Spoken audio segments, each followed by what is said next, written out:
When you're a kid, you get asked this particular question a lot. It really gets kind of annoying. What do you want to be when you grow up? Now, adults are hoping for answers like, I want to be an astronaut, or I want to be a neurosurgeon. You adults and your imaginations. Kids, they're most likely to answer with pro skateboarder, surfer, or Minecraft player. I asked my little brother and he said, seriously, dude, I'm 10. I have no idea. Probably a pro skier. Let's go get some ice cream. See, us kids are going to answer with something we're stoked on, what we think is cool, what we have experience with. And that's typically the opposite of what adults want to hear. But if you ask a little kid, sometimes you'll get the best answer. Something so simple, so obvious, and really profound. When I grow up, I want to be happy. For me, when I grow up, I want to continue to be happy, like I am now. I'm stoked to be here at TEDx. I've been watching TED videos for as long as I can remember, but I never thought I'd make it on stage here so soon. I just became a teenager, and like most teenage boys, I spend most of my time wondering, how did my room get so messy all on its own? Did I take a shower today? And the most perplexing of all, how do I get girls to like me? Neuroscientists say that the teenage brain's pretty weird. Our prefrontal cortex is underdeveloped, but we actually have more neurons than adults, which is why we can be so creative and impulsive and moody and get bummed out. But what bums me out is to know that a lot of kids today are just wishing to be happy, to be healthy, to be safe, not bullied, and be loved for who they are. So it seems to me when adults say, what do you want to be when you grow up? They just assume that you'll automatically be happy and healthy. But maybe that's not the case. Go to school, go to college, get a job, get married, boom. Then you'll be happy, right? We don't seem to make learning how to be happy and healthy a priority in our schools. It's separate from schools. And for some kids, it doesn't exist at all. But what if we didn't make it separate? What if we based education on the study and practice of being happy and healthy? Because that's what it is. A practice, and a simple practice at that. Education is important, but why is being happy and healthy not considered education? I just don't get it. So I've been studying the science of being happy and healthy.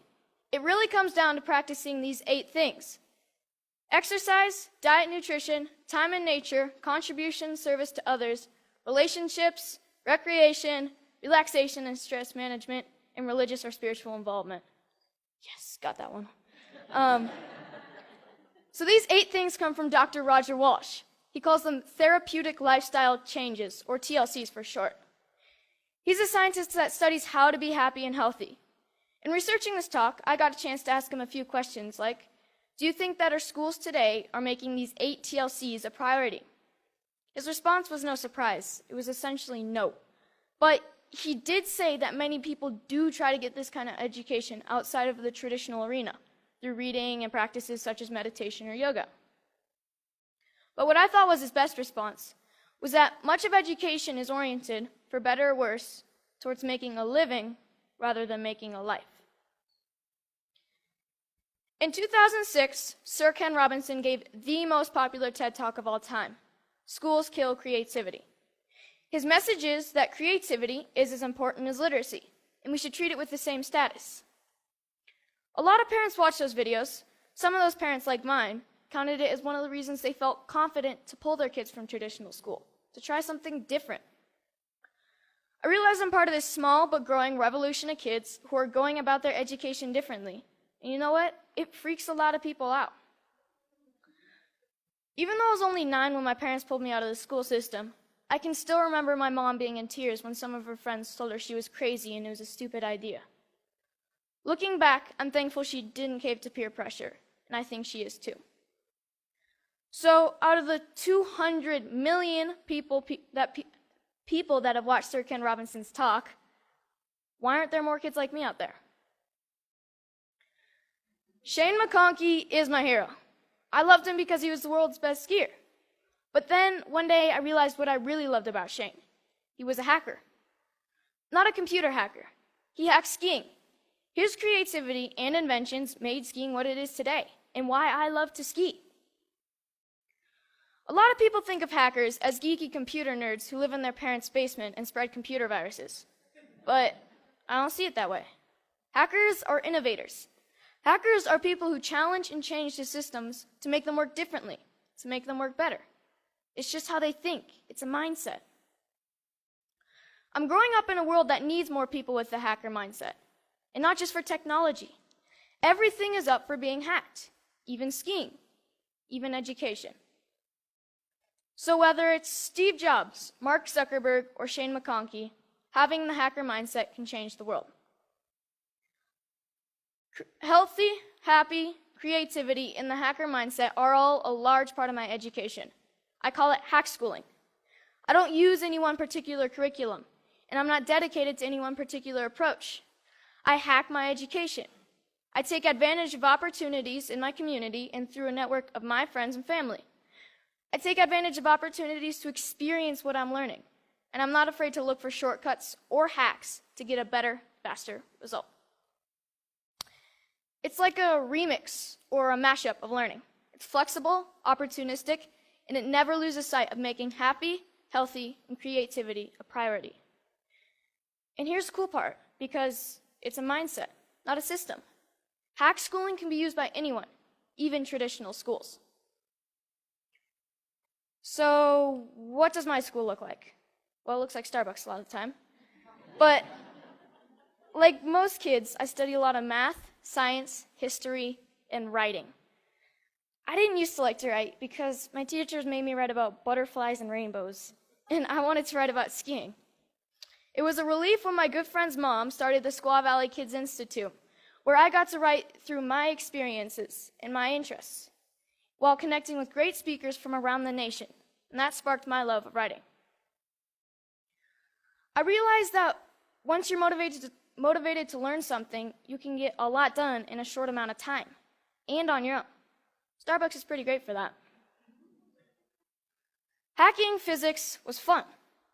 We learned all about Newton and Galileo, and we experienced some basic physics concepts like kinetic energy through experimenting and making mistakes. My favorite was the giant Newton's cradle that we made out of bowling balls, I think. No, bocce balls. We experimented with a lot of other things like bowling balls and even giant jawbreakers. Project Discovery's ropes course is awesome and slightly stressful. When you're 60 feet off the ground, you have to learn how to handle your fears, communicate clearly, and most importantly, trust each other. Community organizations play a big part in my education. At High Fives Foundation's Basics program, being aware and safe in critical situations, we spent a day with the Squaw Valley Ski Patrol to learn more about mountain safety. Then the next day, we switched to science of snow, weather, and avalanches. But most importantly, we learned that making bad decisions puts you and your friends at risk. Young Chautauqua brings history to life. You study a famous character in history until you can stand on stage and perform as that character and answer any question about their lifetime. In this photo, you see Al Capone and Bob Marley getting grilled with questions at the historical Piper's Opera House in Virginia City, the same stage where Harry Houdini got his start. Time in nature is really important to me. It's calm, quiet, and I get to just log out of reality. I spend 1 day a week outside all day. At my Foxwalker classes, our goal is to be able to survive in the wilderness with just a knife. We learn to listen to nature. We learn to sense our surroundings. And I've gained a spiritual connection to nature that I never knew existed. But the best part is that we get to make spears, bows and arrows, fires with just a bow drill, and survival shelters for the snowy nights when we camp out. Hanging out at the Moment Factory, where they hand make skis and design clothes, has really inspired me to one day have my own business. The guys at the factory have showed me why I need to be good at math, be creative, and get good at sewing. So I got an internship at Big Truck Brand to get better at design and sewing. Between fetching lunch, scrubbing toilets, and breaking their vacuum cleaner, I'm getting to contribute to clothing design, customizing hats, and selling them. The people who work there are happy, healthy, creative, and stoked to be doing what they're doing. This is by far my favorite class. So this is where I'm really happy. Powder days. And it's a good metaphor for my life, my education, my hackschooling. If everyone skied this mountain, like most people think of education, everyone would be skiing the same line, probably the safest, and most of the powder would go untouched. I look at this and see 1,000 possibilities. Dropping the cornice, shredding the spine, looking for a tranny from cliff to cliff. Skiing to me is freedom, and so is my education. It's about being creative, doing things differently. It's about community and helping each other. It's about being happy and healthy among my very best friends.